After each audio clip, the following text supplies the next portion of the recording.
జీవితంలో విలువ ఇవ్వని బంధాన్ని పెంచుకోవద్దు. విలువ ఇచ్చే బంధాన్ని వదులుకోవద్దు.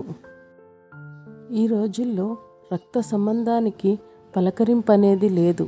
డబ్బుకిచ్చే విలువ బంధానికి ఇవ్వలేకపోతున్నారు. లోపాలు లేని మనిషి, లోటు లేని జీవితం ఉండవు. ప్రతి మనిషిలో ఏదో ఒక లోటు ఉంటుంది. కుదిరితే పూడ్చుకోవాలి, లేకపోతే ఓర్చుకోవాలి. అంతేకాని మానసికంగా కృంగిపోతూ మనశ్శాంతి కోల్పోవద్దు. నిన్ను నువ్వు ఇతరులతో పోల్చుకోకు. జీవితంలో నీ పాత్ర నీకన్నా బాగా పోషించేవారు ఇంకెవ్వరూ ఈ లోకంలో లేరు.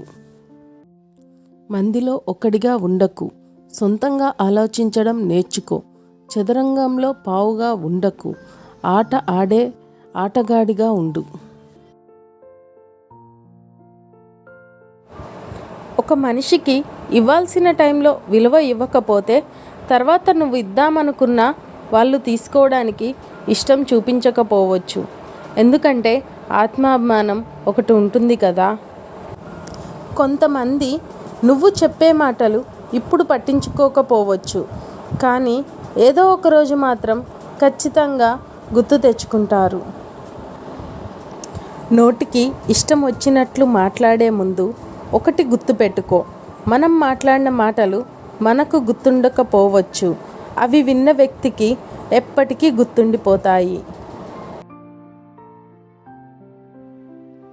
ఎదుటి వ్యక్తి నిన్ను గౌరవించలేదని బాధపడకు. నీకు మర్యాద ఇవ్వలేదని ఆవేశపడకు. నిన్ను గౌరవించే అర్హత వారికి లేదని తెలుసుకో. నీకు మర్యాద ఇచ్చే అంత సంస్కారం వారికి లేదని అర్థం చేసుకో. జీవితంలో సుఖంగా ఉండాలంటే ఈ 3 పనులు తప్పనిసరి. ఎప్పటి పనులు అప్పుడే చెయ్యాలి. ఎక్కడ వస్తువులు అక్కడే పెట్టాలి. ముఖ్యంగా ఎక్కడ విషయాలు అక్కడే వదిలేయాలి. మొక్క ఎదగాలంటే కావాల్సింది ఖరీదైన కుండీ కాదు, నాణ్యమైన మట్టి. అలాగే పిల్లలు ఉన్నతంగా ఎదగడానికి కావాల్సింది సంపాదన కాదు, సంస్కారం.